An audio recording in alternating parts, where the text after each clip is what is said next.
नमस्कार साथियों, मेरे इस YouTube चैनल पर आप सभी का स्वागत है। आज हम पढ़ेंगे हिंदी व्याकरण के अंतर्गत वर्ण विचार। वर्ण का संबंध भाषा से है। भाषा के अंतर्गत ही वर्ण आता है। अतः वर्ण विचार पढ़ने से पहले भाषा के बारे में थोड़ा जान लेना आवश्यक है, जितना हमें वर्ण विचार के लिए ज़रूरत है। जैसे कि भाषा की व्युत्पत्ति, परिभाषा, इसके मुख्य अंग इत्यादि के बारे में हम संक्षिप्त जानकारी पहले ले लेते हैं। सबसे पहले व्युत्पत्ति की बात करें तो भाषा शब्द भाष धातु में आ प्रत्यय के योग से बना है, जिसका अर्थ है बोलना, कहना, बोला हुआ, कहा हुआ, वाणी इत्यादि। स्पष्ट है कि जब हम एक दूसरे से बात करते हैं तो हम बोलते हैं, कहते हैं, जो वाणी के माध्यम से प्रकट होता है वही भाषा होती है। तो इसकी व्युत्पत्ति इस प्रकार से बोलने, कहने से ही हुई है। इसकी परिभाषा की बात करें तो वाणी का वह माध्यम जिसके द्वारा मनुष्य अपने विचारों दूसरों पर प्रकट करता है तथा दूसरों के विचार को ग्रहण करता है, वह भाषा है।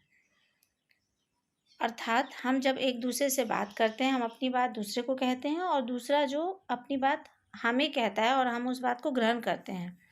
इसका जो माध्यम होता है, यह वाणी के माध्यम से होता है, तो वही भाषा कहलाती है। भाषा के मुख्य अंग की बात करें तो इसके 5 मुख्य अंग हैं: ध्वनि, वर्ण, शब्द, वाक्य और व्याकरण। सबसे पहले हम बात करते हैं ध्वनि की। मुख से निःसृत अर्थात निकली हुई हवा का वह स्फोट जिसके खंड नहीं किए जा सकते हैं, उसे ध्वनि कहते हैं। जैसे कि क, च, ट, ध, अ, न इत्यादि ध्वनियाँ हैं। यह मुख से एक झटके में निकल जाती है। इसके लिए ज़्यादा समय देने की ज़रूरत नहीं होती है। ध्वनि भाषा की सबसे छोटी या लघुतम इकाई है। यह श्वास के एक झटके में निकल जाती है, वह ध्वनि है। अर्थात जिसके उच्चारण के लिए हमें दोबारा सांस लेने की ज़रूरत ना पड़े, वही ध्वनि है। कई बार परीक्षा में ऐसे प्रश्न पूछ लिए जाते हैं कि भाषा की सबसे छोटी इकाई कौन सी है। विकल्प में वर्ण और ध्वनि दोनों दिए गए हों तो सही उत्तर ध्वनि ही होगा। अगर यह प्रश्न आता है कि भाषा की सबसे छोटी सार्थक इकाई क्या है, तो इसका उत्तर शब्द होगा, क्योंकि ध्वनि का कोई अर्थ नहीं होता है। अब हम नेक्स्ट पढ़ेंगे वर्ण। वर्ण के बारे में बात करें तो ध्वनि का लिखित रूप वर्ण कहलाता है। जो हमने मुंह से उच्चारित की है, जो ध्वनियाँ क, च, ट, त, अ, जब हम उसको लिखित रूप में लेते हैं तो वह वर्ण कहलाती है। हिंदी में वर्णमाला है।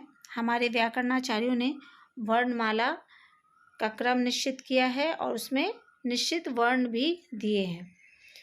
तो उसकी वर्णमाला की परिभाषा की बात करें तो पूर्व निर्धारित, अर्थात यह पूर्व निर्धारित है, हम इसमें कुछ जोड़ या घटा नहीं सकते। निश्चित क्रम में व्यवस्थित, इसका क्रम भी व्यवस्थित है, इसके क्रम को भी हम ऊपर नीचे नहीं कर सकते। लिखित रूप में है, यह संपूर्ण ध्वनि चिन्हों का समूह वर्णमाला है। हमारे व्याकरणाचार्यों ने पूर्व निर्धारित कर रखा है, इसका क्रम निश्चित व्यवस्थित कर रखा है। उसके अनुसार ही ये जो लिखित रूप में चिन्हों का समूह है वह वर्णमाला है। एक बार फिर से सुन लीजिए। पूर्व निर्धारित, निश्चित क्रम में व्यवस्थित, लिखित संपूर्ण ध्वनि चिन्हों का समूह वर्णमाला है। यहाँ पर भी कॉमा आएगा, इसका थोड़ा ध्यान रखिएगा। हिंदी वर्णमाला जो हमारे व्याकरणाचार्यों ने निर्धारित किया है, उसके अनुसार मानक हिंदी में निम्नलिखित 52 वर्ण हैं: अ, आ, ई, उ, ऋ, ए, ऐ, ओ, औ कुल 11 स्वर हैं। अंग जो अनुस्वार है, अह जो विसर्ग है। ये 2 अयोगवाह ध्वनियाँ हैं। हिंदी वर्णमाला में अंग और अह को अयोगवाह ध्वनियों के अंतर्गत रखा गया है। क से लेकर म तक 25 वर्गीय व्यंजन हैं। इसे स्पर्श व्यंजन भी कहते हैं। य, र, ल, व ये 4 अंतस्थ ध्वनियाँ हैं।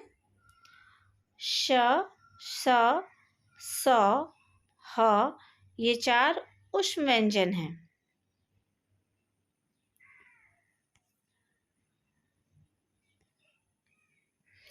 क्ष, त्र, ज्ञ, श्र ये 4 संयुक्ताक्षर हैं। ढ़, ढ 2 उच्छिष्ट ध्वनियाँ हैं। व्याकरण में इनके अलग अलग नाम भी हैं, वो हम बाद में पढ़ेंगे। जैसे कि उच्छिष्ट ध्वनियों को ताड़नजात, विकसित या द्विगुण ध्वनियाँ भी कहते हैं। तो इस प्रकार व्याकरणाचार्यों के अनुसार मानक हिंदी में कुल 52 वर्ण हैं। 11 स्वर, 2 अयोगवाह, 25 वर्गीय व्यंजन, 4 अंतस्थ, 4 ऊष्म, 4 संयुक्ताक्षर और 2 उच्छिष्ट ध्वनियाँ हैं। इस प्रकार कुल हिंदी वर्णमाला में 52 वर्ण हैं। आज के लिए बस इतना ही। वीडियो को अंत तक देखने के लिए आप सभी का धन्यवाद। अगले वीडियो में हम स्वर के बारे में विस्तृत अध्ययन करेंगे। स्वरों का वर्गीकरण, स्वर के संबंध में विशेष तथ्य इत्यादि के बारे में हम विस्तार से जानकारी प्राप्त करेंगे। तब तक के लिए नमस्कार।